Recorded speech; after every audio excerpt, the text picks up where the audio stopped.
नमस्कार, news capital express में आपका स्वागत है। मैं हूं आपके साथ दीप्ति। आइए बात करते हैं खास खबर के साथ। ओबीसी महासभा के आंदोलन को कुचलने के मामलों को लेकर कमलेश्वर पटेल ने कहा, प्रदेश में पिछड़ा वर्ग और अनुसूचित जनजाति वर्ग के युवाओं का अधिकार बीजेपी सरकार छीनने में लगी हुई है। बीजेपी ने ओबीसी के आंदोलन को कुचलकर लोकतंत्र की हत्या की है। बीजेपी की सरकार की अगुवाई में राजधानी में आरएसएस का पथ संचलन निकला, तब भोपाल के कोरोना नहीं फैलता। ओबीसी अपनी जायज मांगों को लेकर राजधानी में प्रदर्शन करना चाहती है। ओबीसी के आंदोलन को लेकर कांग्रेस प्रदेश अध्यक्ष कमलनाथ लगातार चिंतित है। प्रत्येक व्यक्ति को अपनी बात रखने का संविधान ने अधिकार दिया है। पिछड़े वर्ग के छात्रों की छात्रवृत्ति 2 साल से सरकार ने वितरित नहीं की है। पहले व्यापम ने पिछड़े वर्ग के साथ अन्याय किया, अब नहीं काम बीजेपी सरकार कर रही है। लोक सेवा आयोग के रिजल्ट में भी तमाम विसंगति है। रिजल्ट नहीं निकला था, अभी जाके घोषित हुआ है, वो भी विसंगतिपूर्ण। ये क्या हो रहा है मध्य प्रदेश में?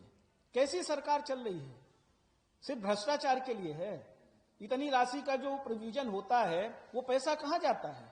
अगर गरीब खुश नहीं है, पिछड़ा वर्ग जो 52% से ज्यादा आबादी है उसके लोग खुश नहीं है, अनुसूचित जाति जनजाति के लोग खुश नहीं है, तो ये पैसा जाता कहां है? एक तरफ आप आरएसएस जो आरक्षण विरोधी संगठन है, आप उसका पथ संचलन करने के लिए मध्य प्रदेश की राजधानी भोपाल समेत पूरे प्रदेश में सरकारी अधिकारी कर्मचारियों के मार्गदर्शन में आप उनका पथ संचलन संचालित करवाते हैं, और दूसरी तरफ जो हमारे पिछड़ा वर्ग के अनुसूचित जाति जनजाति के लोग हैं जो अपने हित की मांग के लिए आते हैं, आप उनकी आवाज दबाने की कोशिश करते हैं, उनको तितर बितर करते हैं, उनको नजर बंद करते हैं और दूर दूर छोड़ के आ रहे हैं। अलग अलग कोने में भूखे प्यासे गरीब परेशान हो रहे हैं। मेरी सरकार से मांग है, मुख्यमंत्री शिवराज सिंह चौहान से, कि जिन लोगों को नजरबंद किया है उनको तत्काल रिहा करिए, कि जो भी संगठन, चाहे ओबीसी महासभा के लोग हों चाहे अन्य संगठन के लोग हों, और जो भी यहाँ पर कई लोगों को घायल हो गए, कई लोगों के साथ लाठीचार्ज किया, कई लोगों को अलग अलग थाने में या दूर दूर जिले में जो पहुंचाने का ये ठंड के सीजन में काम किया है, उनको व्यवस्थित उनके घर पहुंचाने की व्यवस्था करिए। ये आंदोलन आप ऐसे कुचल नहीं सकते। कांग्रेस पार्टी जहां भी अन्याय अत्याचार होगा, हमारे नेता कमलनाथ जी हों, चाहे श्रीमती सोनिया जी हों, चाहे राहुल गांधी जी हों, चाहे प्रियंका जी हों, हमेशा, चाहे वो किसानों के साथ अन्याय हुआ हो, चाहे पिछड़ों के साथ अन्याय हुआ हो, चाहे अनुसूचित जाति जनजाति के साथ, महिलाओं के साथ अन्याय हुआ हो, हमारे नेता लगातार वहां पहुंचते हैं और उनकी मदद करते हैं। हमने जाके स्वयं अभी रातीवर थाने में बहुत सारे साथियों से मिले और उनका दुख सुना, जिस तरह से उनकी जो स्थिति है, किसी के कपड़े फाड़ दिए, किसी अभी भूखे प्यासे हैं लोग, और किस तरह से परेशान है।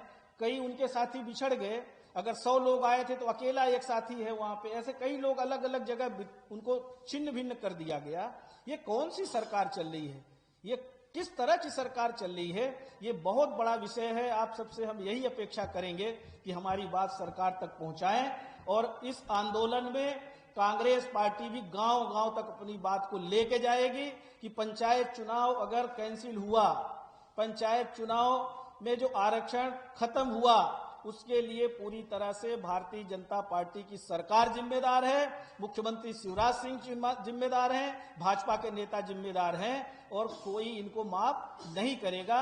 और इस तरह से आप आवाज नहीं दबा सकते। लोग गांव गांव अब जाएंगे और जगाने का काम करेंगे। धन्यवाद। आदरणीय